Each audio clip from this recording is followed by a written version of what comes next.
Good morning friends. आज हम बात करने वाले हैं नई शिक्षा नीति के बारे में।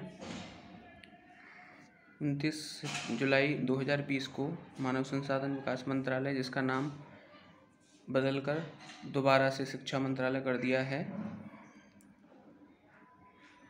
आपको पहले से ही इसके बारे में जानकारी होगी।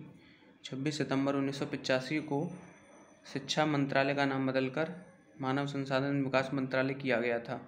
अब दोबारा से लगभग 35 साल बाद 29 जुलाई 2020 को राष्ट्रीय शिक्षा नीति जब लॉन्च करने का समय आया है, तब दोबारा से मानव संसाधन विकास मंत्रालय का नाम बदलकर शिक्षा मंत्रालय कर दिया गया है।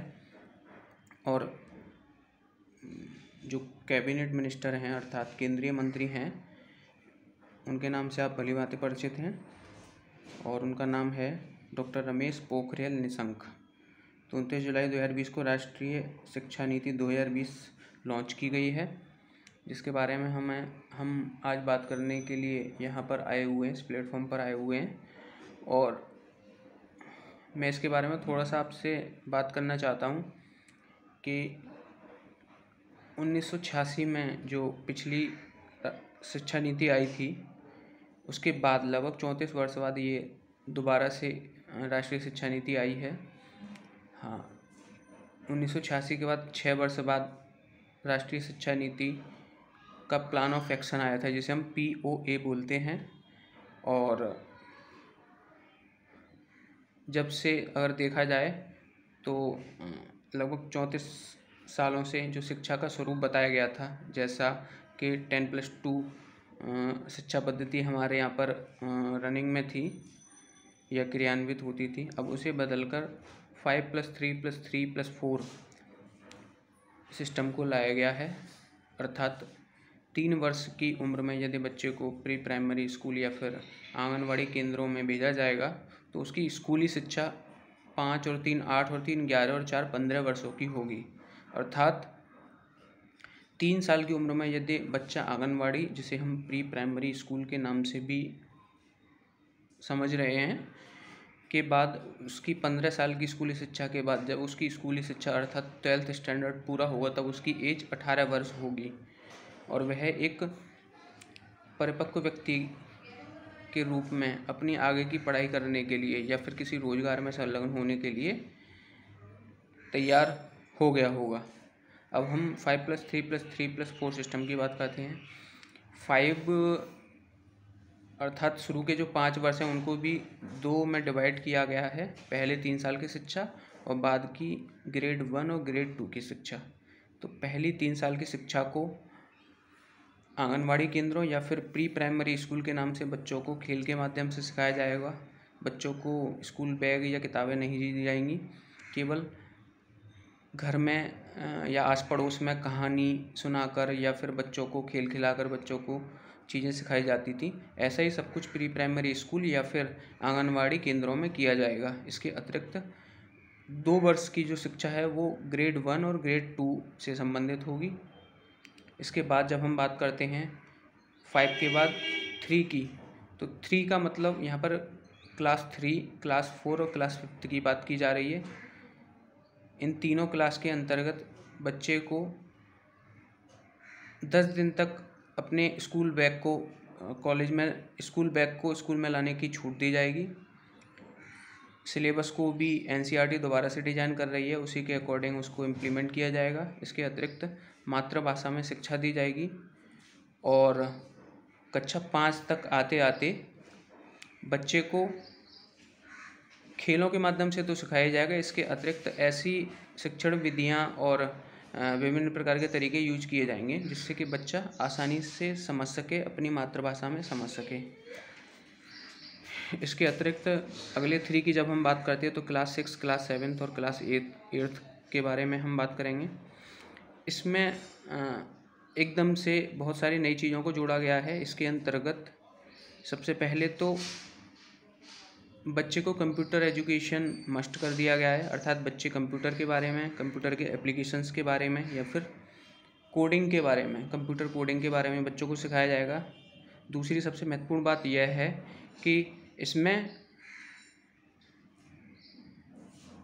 इंटर्नशिप को जोड़ा गया है, जो कि बहुत नई चीज़ है। इंटर्नशिप जैसा कि आप जानते हैं, किसी भी कोर्स या फिर प्रोफेशनल कोर्स की जब हम बात करें, चाहे वो मेडिकल हो या टीचिंग हो, है ना। जैसे यदि हम टीचिंग की बात करें तो जो 2 साल का diploma in elementary education course है, तो उसमें बच्चे एक सेमेस्टर अर्थात 4 सेमेस्टर होते हैं, तो चारों सेमेस्टर में एक एक महीने के लिए इंटर्नशिप पर जाते हैं। और इंटर्नशिप के लिए उनको बेसिक के स्कूल हैं जो क्लास 1 से 5 और 6 से 8 तक हैं, उनमें जाकर उनको इंटर्नशिप करनी होती थी। तो इस तरीके से वो इंटर्नशिप की चीज़ जो ग्रेजुएशन के बाद DLED और B.Ed में, इसके अतिरिक्त मेडिकल में बात करें तो MBBS, BA, MS, BU, MS में होती थी, वो चीज़ क्लास 6 से इम्प्लीमेंट करने की कोशिश करिए। तो ये एक बहुत अच्छा कदम है। और इसके अतिरिक्त बच्चों की मैथमेटिकल स्किल, मैथमेटिकल रीजनिंग और साइंटिफिक नॉलेज के बारे में भी बच्चों को सिखाया जाएगा। इसके बाद जब हम बात करेंगे लास्ट के 4 की, तो उसमें क्लास 9th, 10th और 11th और 12th अर्थात क्लास 9th से 12th तक बात की गई है, जिसमें कि एक सबसे महत्वपूर्ण चीज़ ये है कि जो कैटेगरी होती थी सब्जेक्ट की या फिर वर्ग होते थे, जैसे विज्ञान वर्ग, कला वर्ग, वाणिज्य वर्ग, कृषि वर्ग, उनको हटा दिया गया है। अर्थात सभी प्रकार के विषय प्रत्येक छात्र के लिए उपलब्ध होंगे। वह किसी भी वर्ग के विषय को अपने कोर्स में सम्मिलित कर सकता है, अपनी पढ़ाई में सम्मिलित कर सकता है। यदि किसी बच्चे को गणित अच्छा लगता है, गणित पढ़ सकता है। उसके अतिरिक्त उसे अगर भूगोल पढ़ना है तो वो भूगोल भी ले सकता है। कृषि, बागवानी, फिजिकल एजुकेशन में यदि उसको इंटरेस्ट है तो वो उनको भी एक रेगुलर सब्जेक्ट के रूप में अपने पढ़ाई में शामिल कर सकता है। तो ये बहुत अच्छी चीज़ है, बहुत ये अच्छा स्टेप है। इसके बाद जब हम, ये तो 5+3+3+4 की बात हुई, अब हम इसके बाद बात करते हैं हायर एजुकेशन या फिर उच्च शिक्षा की।